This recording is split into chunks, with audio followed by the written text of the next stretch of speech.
இது ஃபர்ஸ்ட் மலேசியாவின் செய்திகள் உங்களுக்காக.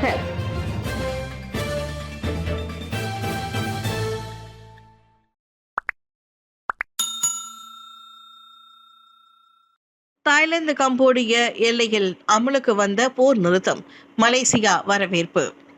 3 வாரங்களாக நீடித்து பல உயிரிழப்புகள் ஏற்படவும் ஆயிரக்கணக்கான மக்கள் இடம்பெயரவும் காரணமான தாய்லாந்து கம்போடிய எல்லை தகராறு முடிவுக்கு வந்துள்ளது. அமைதி பேச்சுவார்த்தைக்கு பிறகு நேற்று மதியம் 12 மணிக்கு அங்கு போர் நிறுத்தம் அமலுக்கு வந்தது. 2025 ஆசியான் தலைவர் என்ற முறையில் பிரதமர் ஸ்ரீ அன்வார் இப்ராஹிம் தனது இந்த நடவடிக்கையை வரவேற்று பொதுமக்களின் நடவடிக்கையும் பாதுகாப்பும் வட்டார அமைதியும் முக்கியம் என்று வலியுறுத்தினார். ஜனவரி 1ஆம் தேதி மலேசியா ஆசியான் தலைமை பொறுப்பை பிலிப்பைன்ஸிடம் ஒப்படைத்தாலும் அமைதி முயற்சிக்கு தொடர்ந்து ஆதரவு அளிப்பதாக அன்வார் சொன்னார். இதனால் தென்கிழக்கு ஆசியாவின் நிலைத்தன்மை மற்றும் ஆசியானின் நம்பகத்தன்மை மேலும் வலுப்பெறும் என்றார் அவர். ஆசியான் கண்காணிப்பு குழு தாய்லாந்து கம்போடியா இடையிலான அந்த அமைதி உடன்பாட்டை உறுதிப்படுத்தும். அதே சமயம் போர் நிறுத்தம் கடைபிடிக்கப்படுவதை உறுதி செய்ய இரு நாடுகளும் நேரடி தொடர்பில் இருக்கும் என தெரிவிக்கப்பட்டுள்ளது. USMஇன் தமிழோடு விளையாடு போட்டி பல்கலைக்கழக மாணவர்களை இந்த தலைமுறையின் தளபதிகள் சிவகுமார் புகழாரம். பல்கலைக்கழக மாணவர்களே இந்த தலைமுறையின் தளபதிகள் என மஹிமா எனப்படும் மலேசிய இந்து ஆலயங்கள் மற்றும் இந்து அமைப்புகள் பேரவையின் தலைவர் டாக்டர் நடர் சிவகுமார் வர்ணித்துள்ளார். அவர்கள்தான் எதிர்கால தலைவர்கள். பட்டப்படிப்புக்கு மத்தியில் பல்வேறு சவால்களுக்கு இடையில் மொழி, கலை, கலாச்சாரம் வளர்க்கவும் அவர்கள் அயராது உழைக்கின்றனர். ஆனால் அதிகாரத்தில் இருப்பவர்களிடம் இருந்தும் செல்வாக்கு பெற்றவர்களிடம் இருந்தும் மாணவர்களின் நிகழ்ச்சிகளுக்கு போதிய ஆதரவில்லை என சிவகுமார் குறைபட்டு கொண்டார்.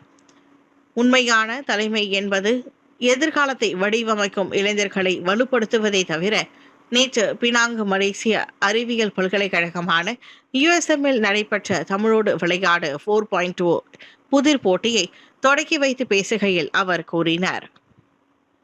USM இந்திய கலாச்சார சங்கம் ஏற்பாடு செய்த இந்த ஆண்டு விழாவில் 7 பல்கலைக்கழக மாணவர்கள் பங்கேற்று தமிழ் இலக்கணம், இலக்கியம், பண்பாடு ஆகியவற்றில் தங்கள் அறிவை வெளிப்படுத்தினர். அகரம் முதல் நகரம் வரை என்ற தலைப்பில் நடைபெற்ற போட்டி முழு கற்றலின் அழகை எடுத்து காட்டியது.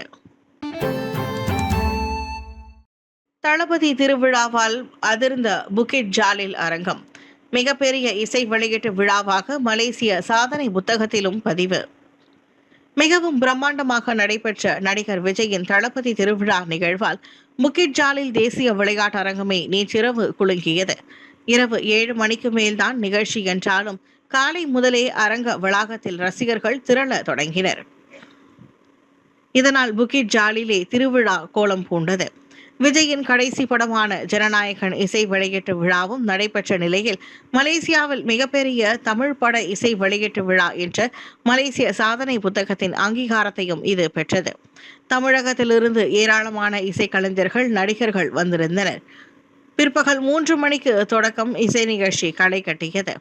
விஜயின் ஆரம்ப கால படங்களின் பாடல்கள் முதல் இப்பொழுது வரை உள்ள பாடல்கள் வரை அதில் பாடப்பட்டன. இரவு 7:30 மணிக்கு இசை வெளியீட்டு விழா தொடங்க இசையமைப்பாளர் அனிருத்தின் சிறப்பு படைப்பும் இடம்பெற்றது. விஜயுடன் பணியாற்றிய நடன மாஸ்டர்கள் இணைந்து அவருக்கு ட்ரிபியூட் வழங்கும் வகையில் நடனமாடினர். உச்சகட்டமாக மேடையில் பேசிய விஜய் 33 வருட தனது திரையுலக வாழ்க்கையில் மக்கள் தனக்கு பேராதரவு வழங்கியதாகவும் இனி மக்களுக்கு திருப்பித் தரும் நேரம் என்றும் நிகழ்ச்சியுடன் கூறினார். முடிவில் ஒரு பாடலை பாடியதும் பாட்டுக்கு விஜய் நடனமான அரங்கமே கரவொலியால் அதிர்ந்தது. த லாஸ்ட் டான்ஸ் என அவரின் தீவிர ரசிகர்கள் அதனை கொண்டாடி தீர்த்தனர். இவ்வேளையில் போலீசாரின் எச்சரிக்கையும் மீறி அரங்கில் விஜயின் கட்சியான TVK கொடியை பறக்க விட்டதற்காக ரசிகர் ஒருவர் கைதான வீடியோவும் வைரலானது. இதனிடையே இந்த தளபதி திருவிழாவோடு கலர்ஸ் ஆஃப் இந்தியா ஏற்பாட்டில் என்றும் இல்லாத அளவுக்கு பிரம்மாண்டமான உணவு திருவிழாவும் நடைபெற்றது. பெர்லிஸ் அரசியல் சதி பற்றி PN உச்சமன்றம் விவாதிக்க வேண்டும், பாஸ் துணைத் தலைவர் வலியுறுத்து. பதவி விலகியுள்ளதாக பெர்லிஸ் மந்திரி பசாருக்கு எதிரான அரசியல் சதி குற்றச்சாட்டுகள் குறித்து பெரிக்கத்தான் நேஷனல் உச்சமன்றம் கண்டிப்பாக விவாதிக்க வேண்டும் என பாஸ் கட்சியின் துணைத் தலைவர் துவான் இப்ராஹிம் துவான்மான் வலியுறுத்தியுள்ளார். ஷுக்ரி ரம்லிக்கு வழங்கி வந்த ஆதரவை 5 பெர்சத்து சட்டமன்ற உறுப்பினர்கள் மீட்டுக் கொண்டுள்ளனர்.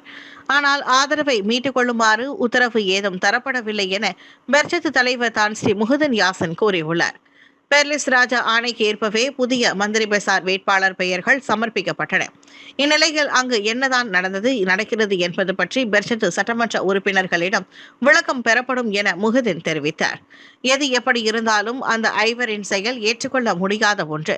காரணம், பாசும் பெர்சத்துவும் ஒரே கூட்டணி கட்சிகளாகும். இப்போது பெர்லிஸில் தேவையில்லாமல் அரசியல் நிலைத்தன்மை பாதிக்கப்பட்டுள்ளது. எனவே இது குறித்து பெரிக்கத்தான் உச்சமன்றம் விவாதித்தே ஆக வேண்டும் என துவான் இப்ராஹிம் வலியுறுத்தினர். வெளிப்படைத்தன்மைக்கும் கூட்டணிக்குள் உட்பூசல் குழப்பங்களை தவிர்க்கவும் இது முக்கியம் என்று அவர் சுட்டிக்காட்டினார். கேமரன் மலை ரயில் திட்டம் ஆய்வு செய்ய தயார் என்கிறது பஹாங் அரசு. கேமரன் மலையில் உத்தேச ரயில் நிர்மாணிப்பு திட்டம் குறித்து ஆய்வு செய்ய தயாராக இருப்பதாக மாநில மந்திரி பசார் டத்தோ வான் ருஸ்டி வான் இஸ்மாயில் தெரிவித்துள்ளார். இதுவரை எந்த அதிகாரப்பூர்வ முன்மொழிவும் மாநில அரசுக்கு வரவில்லை. ஆனால் மக்கள் வசிக்கும் அடிப்படை வசதிகளுக்கும் உதவக்கூடிய திட்டமாக இருந்தால் அரசாங்கம் அதை ஆராய்வதில் தவறில்லை என்றார் அவர். கேமரன் மலை சுற்றுப்பயணிகளால் நிரம்பும் பிரபல மலைப்பகுதியாகும். இந்த வட்டாரத்தில் வார இறுதி மற்றும் விடுமுறை நாட்களில் கடுமையான போக்குவரத்து நெரிசல் ஏற்படுகிறது. இதனை குறைக்க தானாராத்தா வெஞ்சாங் ப்ளூவேலி பகுதிகளை இணைக்கும் ரயில் பாதை முன்மொழிக்கப்பட்டுள்ளது. அதே திட்டம் நடைமுறைக்கு வந்தால் அது மக்களுக்கு சுலபமான போக்குவரத்து வசதியையும் மாநிலத்தின் சுற்றுலா வளர்ச்சியையும் ஊக்குவிக்கும் என கூறப்படுகிறது. ஊழல் விசாரணை விடுமுறையில் அனுப்பப்பட்ட ராணுவ தலைமை தளபதி ஜெனரல் தான் ஸ்ரீ முகமது ஹஃபிதின் ஜந்தான் உடனடி விடுமுறையில் அனுப்பப்பட்டுள்ளார். அவர் தொடர்பான விசாரணை சுதந்திரமாக நடைபெற வேண்டும் என்பதற்காக இம்முடிவு எடுக்கப்பட்டுள்ளதாக தற்காப்பு அமைச்சர் டத்தோ முகமது காலிட் ஒஹ்ரின் தெரிவித்தார். விசாரணை முடியும் வரை அவர் விடுப்பில் இருப்பார் என காலிட் சொன்னார். அது என்ன விசாரணை என அமைச்சரின் அறிக்கையில் குறிப்பிடப்படவில்லை. என்றாலும் இராணுவ கொள்முதல் அரசாங்கம் தொடர்பில் மலேசிய ஊழல் தடுப்பு ஆணையமான MACC மேற்கொண்டு வரும் தீவிர விசாரணையை தான் அவர் குறிப்பிடுகிறார் என்பதை தொடர்ந்து கொள்ள முடிகிறது. டிசம்பர் 23 தொடங்கிய அந்த விசாரணை செக்குபாட் என அழைக்கப்படும் சமூக ஆர்வலர் அளித்த புகாரின் அடிப்படையில் ஆழமானது. ஒரு மூத்த இராணுவ அதிகாரி மற்றும் அவரின் குடும்ப உறுப்பினர்களின் வங்கி கணக்குகளில் சந்தேகத்திற்கு இடமான பணம் பரிமாற்றங்கள் நடந்ததாக அவர் குற்றம் சாட்டியிருந்தார். குறிப்பாக மாதந்தோறும் 50 முதல் 60,000 ரிங்கிட்டை வங்கி கணக்கில் அந்த அதிகாரி பெற்று வந்ததாகவும் செக்குபாட் குற்றம் சாட்டினார். நாம் அறவாரியத்தின் ஏற்பாட்டில் சோழர் வரலாறு மற்றும் திமுக ஆட்சியில் அயலக தமிழர் நலனும் தமிழ்மொழி வளர்ச்சியும் என்னும் நூல்கள் வெளியீடு. நாம் அறவாரியத்தின் ஏற்பாட்டில் சோழர் வரலாறு மற்றும் திமுக ஆட்சியில் அயலக தமிழர் நலனும் தமிழ் மொழி வளர்ச்சியும் என்னும் 2 நூல்கள் தலைநகரில் வெளியீடு கண்டுள்ளன. தாபா நாடாளுமன்ற உறுப்பினரும் மாய்கா தேசிய துணைத் தலைவருமான டத்தோ ஸ்ரீ எம் சரவணன் தலைமையேற்று நூல்களை வெளியீடு செய்தார். சோழ மன்னர்களில் அயல் நாட்டுக்கு பெரும் படை எடுத்து சென்ற முதல் தமிழ் மன்னன் ராஜேந்திரன். இந்த படையெடுப்பு என்பது வெறும் போர் அல்ல, தமிழரின் கடல்சார் அறிவு, தன்னம்பிக்கை என சரவணன் தனது உரையில் குறிப்பிட்டார். மலேசிய தமிழர்கள் குறிப்பாக மாணவர்களுக்கு எளிதாக புரியும் அளவுக்கு குறிப்புகள் வடிவில் இந்த புத்தகம் உள்ளது. இவ்விரு நூல்களையும் கடல் கடந்து மலேசிய தமிழர்களுக்கும் அறிமுகம் செய்ததில் மகிழ்ச்சி என நூலாசிரியர் SK ஸ்ரீதரன் கூறினார். சிறப்பு வருகை தந்த தமிழகத்தின் வடசென்னை நாடாளுமன்ற உறுப்பினர் டாக்டர் கலாநிதி வீரசாமியும் காலத்திற்கு ஏற்ற ஒன்றென நூல்களை பாராட்டினார். இந்நூல் வெளியீட்டு விழாவில் டத்தோ வீரா சாகுல், மலேசிய தமிழ் எழுத்தாளர் சங்கத்தின் அயலக தலைவர் பே ராஜேந்திரன், மல்ஹாசா தோற்றுனர் முகமது ஹனிஃபா, லண்டனில் அயலக தூதராக உள்ள முகமது ஃபைசல் உள்ளிட்டோர் உரையாற்றினர். ஜெராண்டூட்டில் புலி தாக்குதல், சினைப்பசு பலி. பஹாங் ஜெராண்டூட் ஹுலு தெலிம்பிரி பகுதியில் புலி தாக்கியதால் கிராம மக்களில் ஒருவர் வளர்த்து வந்த சினைப்பசு பலியானது. நேற்று காலை 11 மணி அளவில் காணாமல் போன பசு பின்னர் கழுத்து மற்றும் இடுப்பில் புலியின் பற்கள் மற்றும் நகக்கீரல் காயங்களுடன் இறந்த நிலையில் கண்டுபிடிக்கப்பட்டது. 2014 முதல் வளர்த்து வந்த பசு இன்னும் சில நாட்களில் கன்றை ஈன்றவிருப்பதாக அதன் உரிமையாளர் சோகத்துடன் கூறினார். அக்டோபர் மாதத்திலிருந்து அவர் இழந்துள்ள 2வது மாடு இதுவாகும். முன்னதாக 2 வயதான காளையை அவர் புலியிடம் பறிகொடுத்தார். அதன் மூலம் அந்த முதியவர் 6500 ரிங்கெட் நட்டத்தை சந்தித்துள்ளார். நவம்பர் 22 மற்றும் டிசம்பர் 8ஆம் தேதிகளில் கிராம பகுதியில் புலி சுற்றி திரிந்தது வீடியோவில் பதிவாகியுள்ளது. இந்த வரி புலியின் நடமாட்டத்தால் ஹுலு தெம்பலிங் சுற்று வட்டாரத்தில் உள்ள 300க்கும் மேற்பட்ட மக்கள் தங்களின் பாதுகாப்பு குறித்து அச்சத்தில் உள்ளனர். சுமார் 30 ரப்பர் தோட்ட தொழிலாளர்கள் புலிக்கு பயந்து வேலைக்கு செல்ல முடியாமல் உள்ளனர். வனத்துறையான பெர்ஹிலிதான் நடவடிக்கை எடுக்க வேண்டும் என்றும் அவர்கள் எதிர்பார்க்கின்றனர். நீலாய் வெடிப்பு 62 வயது சந்தேக நபர் கைது. நெகிரி செம்பிலா நீலாயில் ஏற்பட்ட வெடிப்பு சம்பவத்துடன் தொடர்புடையதாக சந்தேகிக்கப்படும் 62 வயது முதியவர் போலீசாரால் கைது செய்யப்பட்டுள்ளார். டிசம்பர் 22ஆம் தேதி டேசா பால்மா குடியிருப்பு பகுதியில் ஐஇடி எனப்படும் சொந்தமாக தயாரிக்கப்பட்ட குண்டு வெடித்ததை தொடர்ந்து மேற்கொள்ளப்பட்ட விசாரணையின் அடிப்படையில் அவ்வாடவர் மந்தினில் கைதானார். கைது செய்யப்படும் போது அவர் காயமடைந்த நிலையில் இருந்ததால் போலீஸ் கண்காணிப்பில் மருத்துவமனைக்கு அனுப்பப்பட்டார்.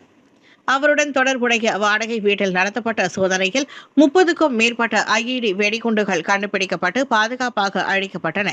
நிலைமை முழு கட்டுப்பாட்டில் இருப்பதோடு விசாரணையும் தீவிரப்படுத்தப்பட்டுள்ளது. எனவே வதந்திகளை தவிர்க்கவும் விசாரணைகளுக்கு இடையூறு ஏற்படாமல் முழு ஒத்துழைப்பு வழங்கவும் பொதுமக்கள் கேட்டுக் கொள்ளப்படுகின்றனர்.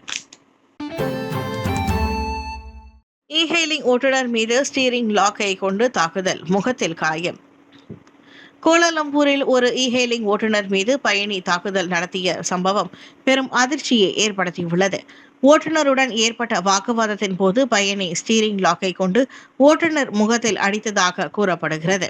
இதனால் ஓட்டுநரின் முகத்தில் காயம் ஏற்பட்டு உடனடியாக அவர் போலீசில் புகார் அளித்தார்.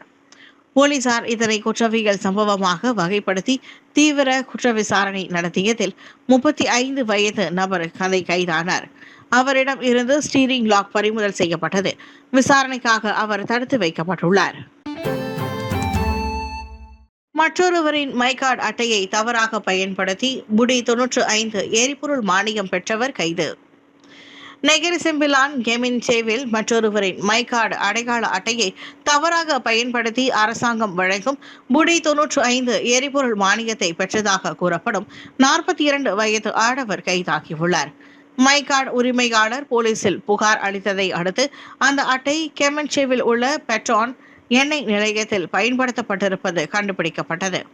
பின்னர் சந்தேக நபர் சுங்கை லெரெக் கொம்பாங் பாரு பிபிஆர்டி பகுதியில் கைது செய்யப்பட்டார். தேசிய பதிவிலாக்காவான ஜேபிஎன் ஃபேஸ்புக் பக்கத்தில் இத்தகவலை உறுதிப்படுத்தியது.